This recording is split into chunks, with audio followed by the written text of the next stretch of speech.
السلام علیکم سامعین، آپ دیکھ رہے ہیں مکس اسٹوری چینل۔ کہانی دہشت گرد کی 11ویں قسط پیش کی جا رہی ہے۔ یہ ہے تمہارا نیا پاسپورٹ اور رقم۔ بننے بھائی نے عارف میاں کی طرف ایک لفافہ پھینکا۔ تم کل کی فلائٹ سے انڈیا جا رہے ہو، کچھ دن وہاں موج میلا کرو۔ تمہاری گھر والی جانے کب سے باہیں پھیلائی تمہاری منتظر ہے۔ شکریہ بننے بھائی، عارف میاں نے لفافہ اٹھا لیا۔ وہ آج شام ایک ہنگامی حکم پر یہاں پہنچا تھا۔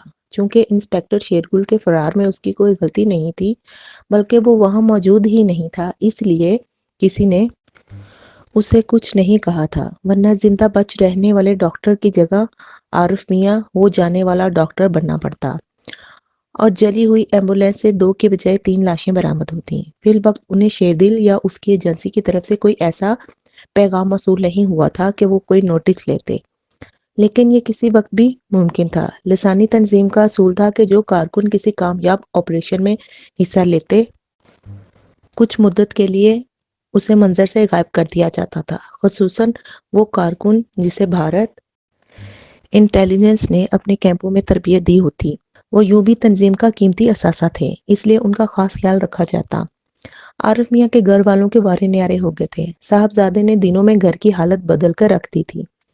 حالت بدلی تو حالات بھی بدل گئے، اور کبھی نان جوئیں کو محتاج رہنے والے عارف میاں کے والدین کے اتوار ہی بدل گئے۔ انہوں نے بھی امیروں والی عادتیں اپنانا شروع کر دیں۔ بھارتی مہمانوں کا آنا جانا عام لگا رہتا تھا۔ انہیں عام کھانے سے مطلب تھا، اس لیے گٹھلیاں گننے کا تردد کبھی نہ کرتے۔ عارف میاں کے ابا کچھ سمجھنے لگے تھے کہ ان کے صاحبزادے نے بھی وہی کام شروع کر دیا ہے جو ان کے دوسرے رشتہ دار کر رہے تھے، اور یہ کوئی ایسی معیوب بات بھی نہیں تھی، تجارت تھی، دے دلا کر سب کر رہے تھے۔ باقی کاروباروں میں کون سی ایسی ایمانداری اور اصول پسندی کار فرما تھی کہ دیکھا جاتا تو زندگی کے اس حمام میں سارا شہر ہی ننگا تھا، پھر وہ کیوں پریشان ہوتے۔ عارف میاں نے دہلی روانگی سے پہلے نوٹوں کی ایک گڈی اماں جان کو تھمائی۔ ان کا چہرہ تمتما اٹھا۔ انہوں نے بے ساختہ بیٹے کی بلائیں لیں اور اس کے بازو پر امام زامن باندھ کر اس کے ساتھ ایئرپورٹ کی طرف چل دیے۔ ایئرپورٹ کی عمارت سے جہاز کی سیٹ تک کا سفر عارف میاں نے ایسے طے کیا جیسے وی آئی پی کیا کرتے ہیں۔ کیا مجال جو کسی نے ان کا سامان چیک کیا ہو۔ ان کے ہاتھ میں وہ بریف کیس پکڑا تھا جس میں کچھ پیغامات اور اہم دستاویزات موجود تھیں، جو تمہیں رخصت بنے بھائی نے بطور خاص انہیں دی تھی کہ وہ کسے تھمانی ہے۔ کیا مجال جو کسی نے اس بریف کیس میں جھانکنے کا تکلف بھی کیا ہو۔ دہلی کے ہوائی اڈے پر اس کا استقبال کرنے کے لیے دوست موجود تھے۔ انہوں نے عارف میاں کا استقبال ہیرو کی طرح کیا۔ میناکشی تو اس سے بار بار چمٹ جاتی تھی، اور اس کے آنسو تھے کہ تھمنے کا نام ہی نہیں لیتے۔ جانے کب سے اس نے عارف میاں کے سامنے آنسو بہانے کے لیے اپنے ذخیرہ کر رکھے تھے۔ عارف میاں میناکشی پر مٹے جاتے تھے، بات بات پر اس کی بلائیں لیتے۔ جب میناکشی نے انہیں یہ خبر سنائی کہ ڈاکٹروں کے مشورے مطابق بچے کے جنم سے اس کی جان کو خطرہ لاحق تھا، اور اس کی مرضی کے خلاف اس کے گھر والوں نے اس کا حمل ضائع کروا دیا، تو وہ باقاعدہ ہچکیاں لے کر رونے کی ایکٹنگ کر رہی تھی۔ یہ الگ بات کہ عارف میاں نے اس کا دل رکھنے کو کچھ اداکاری کے جوہر بھی دکھا دیے تھے، اور اس پر بظاہر دلی رنج و غم کی تصویر بننے کی کوشش بھی کی، جبکہ دل ہی دل میں انہوں نے اس پر خدا کا لاکھ مرتبہ شکریہ ادا کیا۔ اس مرحلے پر عارف میاں میناکشی کے بطن سے اپنی سنتان پیدا کرنے میں دلچسپی نہیں رکھتے تھے۔ یوں بھی اب ان کے نزدیک عورت کا مصرف یہ نہیں رہ گیا تھا، اور وہ میناکشی سے اپنی محبت صرف اس کے جسم تک محدود رکھنے کا فیصلہ کر چکے تھے۔ عارف کے گلے میں را نے بڑی ہوشیاری سے میناکشی کی شادی کا توق ڈال دیا تھا۔ بریف کیس میناکشی کے ساتھیوں نے سنبھال لیا تھا، اور وہ لوگ کل صبح ملنے کا وعدہ کر کے دونوں کو میناکشی کے فلیٹ پر چھوڑ گئے تھے۔ میناکشی یہاں اکیلی تھی۔ اس نے عارف میاں کو بتایا کہ اس کے بھائی کی پوسٹنگ بمبئی میں ہو گئی ہے، اور وہ اب یہاں اکیلی رہتی ہے۔ عارف میاں نے اس کی ڈھارس بندھائی۔ اس دوران عارف میاں اسے مسلسل یقین دلاتے رہے کہ وہ بھی اس کے فراق میں تڑپتے رہے ہیں۔ ساری رات دونوں نے آنکھوں میں گزار دی۔ دونوں اپنی محرومیاں کا بدلہ ایک دوسرے سے خوب چکا رہے تھے۔ صبح میناکشی اور عارف دیر تک گہری نیند سوئے رہے۔ عارف میاں کی آنکھ کھلی تو سورج کی روشنی فلیٹ کی کھڑکیوں پر دستک دے رہی تھی، اور اطلاعی گھنٹی بڑے شریفانہ انداز میں بج رہی تھی۔ میناکشی بھی اس درمیان آنکھیں ملتی اٹھ کر بیٹھ گئی۔ اس نے عارف کو اپنی بیداری کا ثبوت دینے کے لیے سلیپر پہنے اور اپنا گاؤن سنبھالتی دروازے کی طرف چل دی۔ اس درمیان عارف میاں باتھ روم میں پہنچ چکے تھے جہاں میناکشی نے انہیں دوستوں کی آمد سے مطلع کیا۔ 15-20 منٹ بعد وہ دوستوں کے درمیان موجود تھا۔ میرا نام بھاٹیا ہے، ایک ڈھلتی عمر کے گہری آنکھوں والے گنجے شخص نے سندھی لہجے میں اردو بولتے ہوئے اس کی طرف ہاتھ بڑھایا۔ عارف میاں بھاٹیا کا ہاتھ گرمجوشی سے دباتے ہوئے ساتھ والے صوفے پر بیٹھ گئے۔ دونوں کے درمیان معمول کی گفتگو ہوئی۔ اس درمیان بھاٹیا کے ساتھ آنے والے دونوں نوجوان خاموشی سے بیٹھے عارف کا جائزہ لیتے رہے۔ انہوں نے ابھی تک کسی قسم کی گفتگو میں حصہ نہیں لیا تھا۔ بھاٹیا کی گہری اور پراسرار آنکھیں اس قربانی کے بکرے کا وزن کر رہی تھی اور دل ہی دل میں وہ شاید اس کی کوئی قیمت بھی لگا چکا تھا۔ عارف میاں، انقلاب تو آپ لوگوں نے خود ہی لانا ہے، ہم تو آپ کے دوست ہیں اور پس پردہ رہ کر ہی آپ کی مدد کر سکتے ہیں۔ آپ جانتے ہیں بین الاقوامی دنیا میں ہمارا امیج ایک غیر جانبدار اور سیکولر ملک کا ہے۔ ہم کسی ہمسایہ ملک کے معاملات میں مداخلت نہیں کرتے۔ آپ پر یہ بات واضح کر دوں کہ آپ کی مدد کے لیے ہمیں حکومت کی طرف سے کوئی آشیرواد حاصل نہیں۔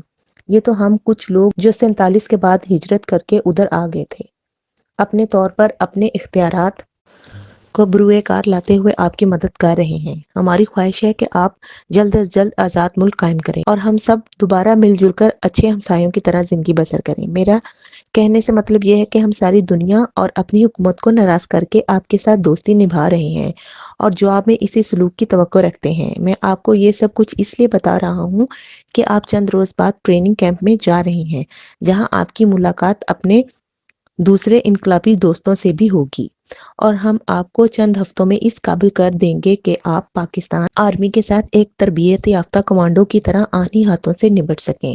لیکن اس مرحلے میں آپ پر یہ بھی واضح کر دینا ضروری سمجھتا ہوں کہ یہ دوستی یک طرفہ نہیں رہنی چاہیے۔ بھاٹیا نے ایک لمحے کے لیے رک کر سگریٹ سلگایا اور دھوئیں کے مرغولے فضا میں بکھیرتے ہوئے کنکھیوں سے عارف کے چہرے کے تاثرات کا جائزہ لیتا رہا۔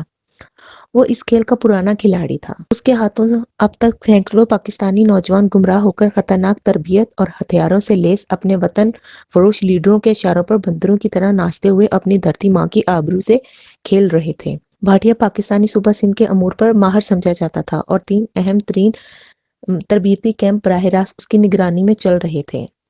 آپ میرا مطلب سمجھ گئے ہوں گے، اس نے دوبارہ گفتگو کا آغاز کیا۔ عارف میاں، جہاں تک ہمارا تعلق ہے ہم اپنی ہمت سے بڑھ کر آپ کے ساتھ حب کے دوستی نبھا رہے ہیں، لیکن ہمارے لیے ہی نہیں بلکہ آپ کی کمانڈ کے لیے بھی یہ بات ناقابل برداشت ہوگی کہ ایک مرتبہ ہمارے ہاتھوں سے گزرنے اور اپنے چند ساتھیوں سے آشنائی کے بعد اگر آپ نے کبھی غداری کا تصور بھی کیا، میرا مطلب ہے اگر کہیں دور دور تک آپ کے ذہن میں یہ خیال ہے کہ یہاں سے تربیت حاصل کر کے واپس جانے کے بعد آپ پاکستان انٹیلیجنس کے ساتھ مل جائیں گے یا آپ کسی ساتھی کا انکشاف گرفتاری کی صورت میں کر دیں گے، تو میں آپ کو یہ باور کروا دوں کہ آپ کے سارے خاندان کو ایڑیاں رگڑ رگڑ کر مرنے پر مجبور کر دیا جائے گا۔ آپ کے شہر میں کبھی کبھی جو پرسرار لاشیں ملتی ہیں ان کی حقیقت سے آپ سے زیادہ اور کون آگاہ ہوگا، کیونکہ اب آپ کا شمار لسانی تنظیم کے ذمہ دار کارکنوں میں ہونے لگا ہے۔ آپ کو ناصرہ نامی لڑکی کا کیس تو یاد ہوگا جس کے بھائی کی غداری کی سزا اسے ملی تھی اور بننے بھائی کے حکم پر اس کے ساتھ کئی دنوں تک اجتماعی آبرو ریزی کے بعد اسے ایڑیاں رگڑ رگڑ کر مرنے پر مجبور کر دیا گیا تھا۔ عارف میاں، آپ بھی 2 بہنوں کے بھائی ہیں، اس حقیقت کو کبھی نظر انداز نہ کیجیے۔ جب بھاٹیا عارف میاں کو بظاہر ناصحانہ انداز میں سمجھا رہا تھا، عارف کو اپنے جسم میں خون کی جگہ خوف سرسراتا محسوس ہوتا تھا۔ اس درمیان میناکشی چائے اور لوازمات کی ٹرالی کھینچتے اندر آ گئی۔ بھاٹیا نے دوبارہ اس موضوع کو نہیں چھیڑا تھا، اب وہ معمول کی ہلکی پھلکی گفتگو کر رہے تھے۔ بھاٹیا کا لب و لہجہ بدل گیا تھا اور اس کے دونوں ساتھی بھی اب شامل گفتگو تھے۔ انہوں نے باتوں باتوں میں مختلف سوالات کر کے عارف میاں سے بہت سی کام کی باتیں معلوم کر لی تھیں اور اس کی اکثر باتوں کو نوٹ بھی کرتے جاتے تھے۔ 8-10 روز تک عارف میاں نے جی بھر کے گلچھرے اڑائے، جس کے بعد انہیں دہلی کے نواح علاقے میں واقع ایک کیمپ میں بھیج دیا گیا۔ ان کی نوبیاحتہ میناکشی کو ہفتے کے آخری 2 دن اپنے شوہر نامدار کے ساتھ گزارنے کی خصوصی اجازت دی گئی تھی۔ سجوار شاہ کے لیے کیپٹن مالک رام کو سمجھانا ناممکن ہو چکا تھا۔ یہ شخص ہر کام اپنی مرضی اور منصوبے کے مطابق کرنے پر بازی تھا۔ سجوار شاہ اگر اسے مشرق کی سمت لے جانا چاہتا تو چند قدم اس کے ساتھ چل کر اچانک وہ اپنی سمت تبدیل کر لیتا تھا۔ اس کے چاروں ساتھی بھی ایک ایک کر کے سجوار شاہ کے پاس پہنچ چکے تھے، لیکن کیپٹن رام نے اسے سختی سے اس بات کی ہدایت کی تھی کہ وہ اس کی ہدایت پر سجوار شاہ کو اس کے چاروں ساتھیوں کو 4 الگ الگ ٹھکانوں پر رکھنا پڑا تھا اور باوقت ضرورت ہی وہ انہیں اپنے پاس بلاتا تھا۔ جس ماحول میں پل کر سجوار شاہ جوان ہوا تھا وہاں ایسی صورتحال کا تصور بھی نہیں کیا جا سکتا تھا۔ اپنی مرضی کے خلاف کوئی بات کرنے والے کو وہ زمین میں زندہ گاڑ دیتا تھا۔ اس کے بعد کیپٹن مالک رام کی طرف سے ہر بات میں اپنی مرضی ٹھونسنا گو کہ وڈا سائی نے اسے حکم دیا تھا کہ وہ آنے والے مہمان کی ہدایت کے مطابق کام کرے اور اسے ناراض ہونے کا موقع نہیں دے گا۔ بچہ یہ ہمارے موالی ہیں، قدم قدم پر ہمارا سہارا بنتے ہیں۔ جس بندے پر برا وقت آنے لگے اسے ہم ان کے پاس ہی تو بھیجتے ہیں پناہ لینے کے لیے۔ اور بچہ یہ جو سارا ٹھاٹ پاٹ ہے نا، یہ بھی انہی کے دم قدم سے ہے بابا۔ ہم اکیلے ان کا مقابلہ نہیں کر سکتے۔ بچہ 150 ڈاکو پیدا کر کے ہم ایک مضبوط اور منظم فوج سے ٹکر نہیں لے سکتے۔ اس کے لیے ہمیں کوئی مضبوط آسرا چاہیے۔ تم جانتے ہو کہ ہاریوں کا موڈ کیسا چل رہا ہے۔ اگر انہوں نے ہمارے سروں سے ہاتھ اٹھا لیا تو کوئی بھی ہاری کا بیٹا یہاں کا MP یا MNA بن کر ہماری گردن دبوچ لے گا۔ بابا ہم اتنا مہنگا اور جدید ترین اسلحہ کہاں سے خریدیں گے؟ جو اسمگلنگ کا دھندا ہے نا، اس سے تو بامشکل ڈیرے کا خرچہ چلتا ہے۔ سجوار شاہ وڈیرے بنے ہو تو کچھ سیاست کے داؤ پیچ بھی سیکھ لو، وڈا سائی نے اسے کہا تھا۔ سجوار شاہ کو وڈا سائی سے اس لیے عقیدت نہیں تھی کہ وہ ان کے لیے آزاد ملک بنانے جا رہا تھا۔ اس کے لیے اب بھی کوئی قدغن نہیں تھی۔ وہ جب چاہتا جو چاہتا اپنی وڈیرا شاہی کے بلبوتے پر کر گزرتا تھا۔ سارے گوٹھ میں کسی کی مجال نہیں تھی کہ اس کے حکم کے سامنے دم مار سکے۔ ضرور تھی، لیکن اس کی وفاداریاں سجوار شاہ سے تھی۔ سجوار شاہ اگر چاہتا تو کوئی افسر یہاں رہ سکتا تھا، وگرنہ کسی کی مجال نہیں تھی کہ یہاں چند دن بھی سرکاری آسرے پر بسر کر سکے۔ جس کی بہو بیٹی کو وہ چاہتا اغوا کر سکتا تھا۔ اسے وڈا سائی سے اگر کوئی مطلب تھا تو صرف اتنا کہ اس کے ذریعے سجوار کا مال سرحد کے آر پار بآسانی آ جا سکتا تھا۔ اس کے پالتو گنڈے اور ڈاکو اب اس کے حکم پر کوئی بھی کارنامہ انجام دینے کے بعد بھارت میں پناہ حاصل کر سکتے تھے اور حالات نارمل ہونے پر پھر واپس آ کر اس کے سامنے کتے کی طرح دم ہلانے لگتے تھے۔ سجوار شاہ کی زمینیں جانے کب کی بانجھ ہو گئی تھیں۔ جو زرخیز زمین تھی وہ اس کے بزرگوں کی عیاشیوں کی بھینٹ چڑھ گئی تھی۔ اب اس کا سارا دھندا اغوا، برائے تاوان، ڈکیتیاں اور اسمگلنگ کے بلبوتے پر چل رہا تھا۔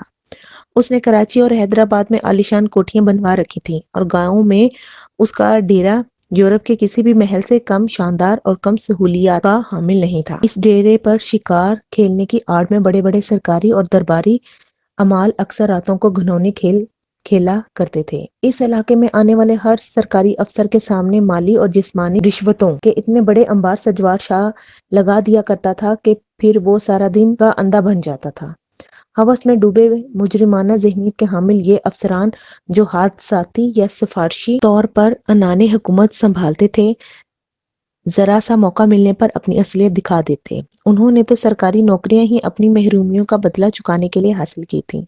سرحد پار سے راک کی تربیت یافتہ فحاشائیں وڈا سائی کے حکم پر فوراً ان کے پہلو کو گرمانے کے لیے سجوار شاہ کے ڈیرے پر پہنچا دی جاتی تھیں، جہاں یہ ضمیر فروش ہوس میں اندھے ہو کر اپنی حیوانی حس کی تسکین میں اتنے محو ہو جاتے کہ انہیں اپنے مرتبے کا خیال نہ آتا، نہ ہی اس عہدے کا پاس کرتے جو انہوں نے کرسی پر بیٹھنے سے پہلے حکومت اور خدا کے سامنے کیا تھا۔ راہ کی تربیت یافتہ فحاشائیں ان کی سرکاری جیبوں میں آزادی سے گھومتیں اور اپنے جسم کے ان پجاریوں کے ذہنوں میں محفوظ سرکاری راز افشاں کروانے کے بعد ان سے ملاقات کا وعدہ کر کے اپنا راستہ ناپتیں۔ یہ سارا گورکھ دھندا سجوار شاہ نے وڈا سائی کے حکم پر پھیلایا تھا، لیکن اس کے بدلے وہ اپنی تجوریوں کا منہ جس تیزی سے بھر رہا تھا، اس کے بعد یہ سودا اس کے لیے بہت سستا ہو گیا تھا۔ آج ہم بہاول سے ملاقات کریں گے تاکہ کل اپنا کام کرنے کے بعد واپس چلے جائیں۔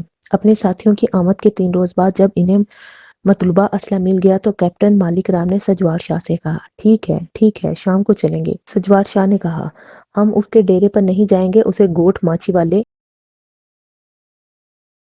ایک لمحے کے لیے سجوار شاہ کا خون ضرور کھولا، لیکن دوسرے ہی لمحے وہ نارمل ہو گیا۔ بابا یہ میرا علاقہ ہے، چڑیا میرے حکم کے بغیر پر نہیں مار سکتی، تمہاری حفاظت میری ذمہ داری ہے، تم گھبراؤ نہیں۔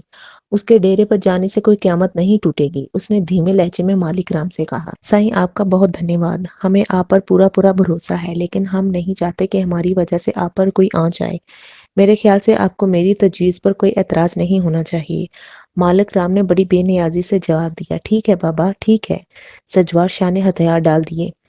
چند منٹ بعد سجوار شاہ کا خاص آدمی بہاول ڈاکو کے لیے ایک اہم پیغام لے کر جا رہا تھا، جس میں اسے شام کے بعد گوٹ ماچھی والے خفیہ اڈے پر پہنچنے کی تلقین کی گئی تھی۔ سپہر کو اچانک ہی مالک رام کے کہنے پر سجوار شاہ کو روانگی کا پروگرام بنانا پڑا۔ مالک رام ہی کی خواہش پر اس کے دو ساتھیوں کو دو مختلف راستوں سے دو الگ الگ گروپوں کی شکل میں یہاں تک لے جایا گیا تھا۔ شام ڈھلے سب شیطان ایک جگہ جمع ہو گئے تھے۔